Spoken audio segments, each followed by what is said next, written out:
Hey guys, welcome to the next tutorial for ethical hacking and penetration testing via Kali Linux. So in the previous tutorial, I explained it to you as to how we can go ahead and install the VMware tools. In this tutorial, we will be going ahead and configuring each and everything. So just to cover the basics, here we have the system settings, the root, whether it's available or busy, system settings. You can go ahead and change the background over here. I'll be changing it to something light so that it will be easier for you to see. So I'll just go ahead and select this, and after that you have the brightness unlock, and you can go ahead and configure your, I'll just go ahead and keep it to fast, and sensitivity would be this much, and perfect. Okay, everything else is perfect. So just go ahead and configure, and when you start it for the first time, your Kali Linux, you can see it over here, the specific thing that your sound is turned off. So in order to turn it on, you need to go ahead and click mute, and then you can go ahead and increase its volume, and no matter how much time you go ahead and make it, it will still be mute when you go ahead and start it, because Kali needs to be quiet when you start it for the first time.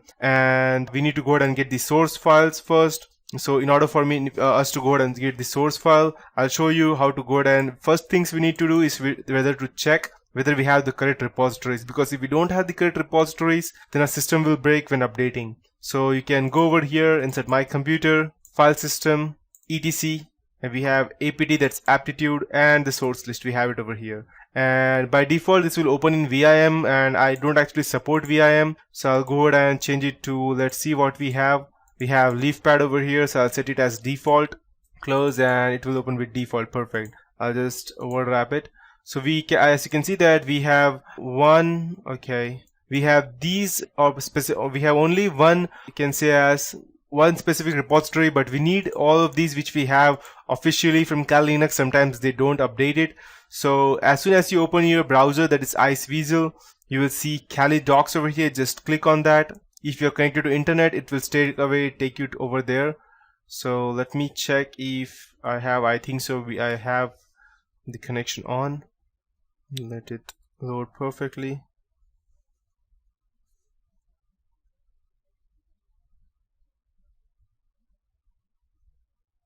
Okay, so once you have it over, you can see Kali source list repositories. Just click over here. So as you can see that we have 3 repositories over here. One for the regular repositories, that means the updates. One are the source repositories, that means any extra installation that you need other than the operating system that has in its default, you will get it over here. And these are the bleeding edge. You won't need the bleeding edge unless you are a developer.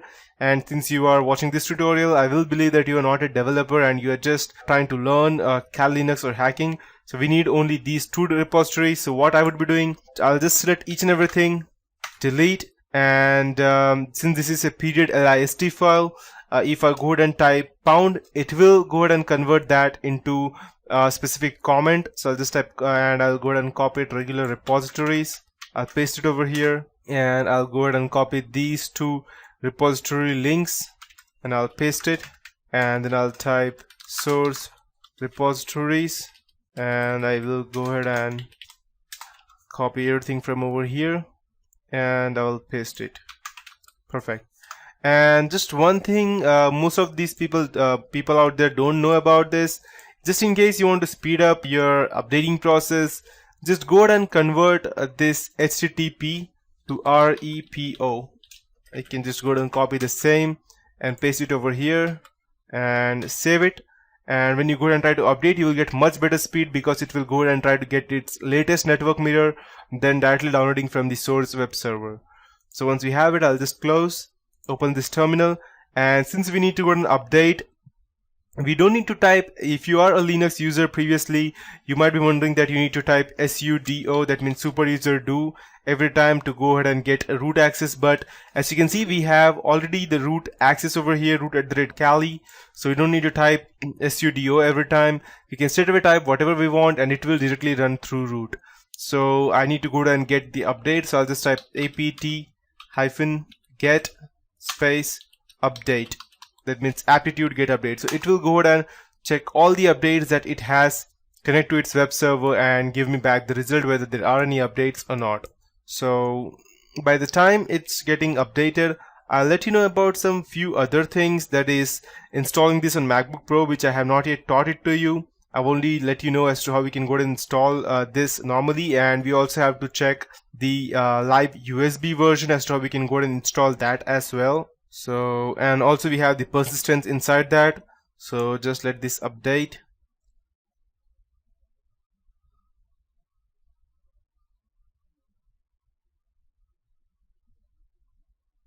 And just remember that unlike Windows, over here we cannot install multiple things at one time. We need to install one at a time so that its source does not break, else it will break. That's the reason. So just let it complete.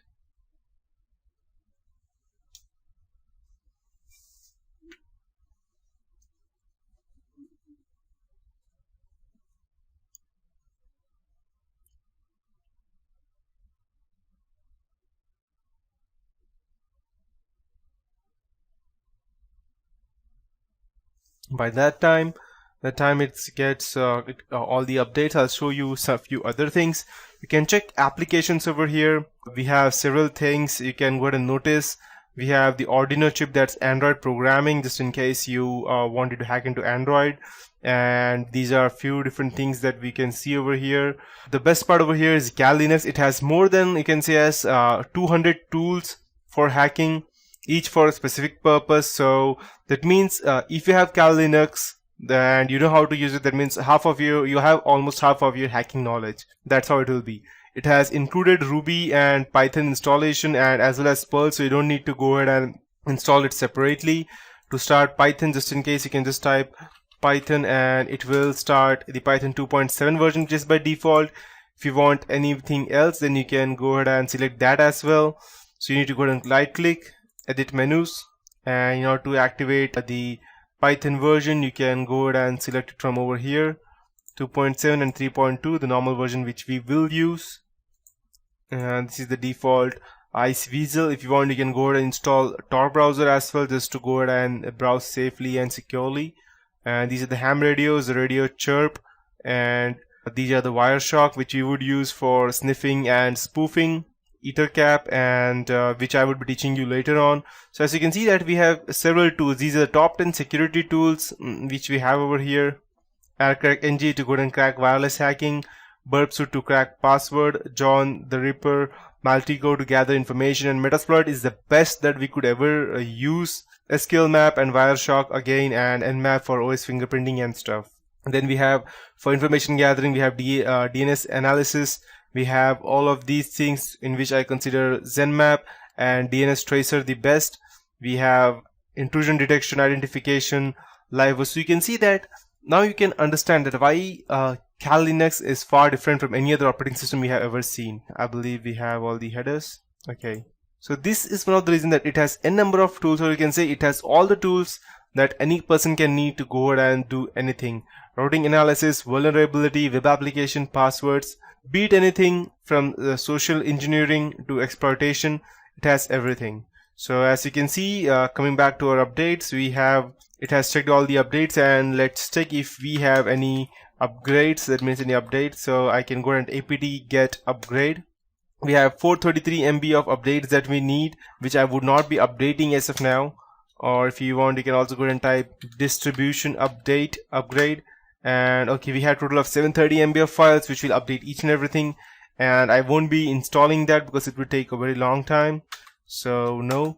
And I'll also go ahead and type install few things that I would need. That would be gedit. That's an editor. Okay, apt get install gedit. And yes, it's a 4 MB file. It will take quite a bit, I believe, to go ahead and install that. So by that time, I'll let you know as to how we can go ahead and install MacBook. This is it for this tutorial. In the next tutorial, I'll be teaching you about installing Kali Linux on MacBook Pro and configuring it.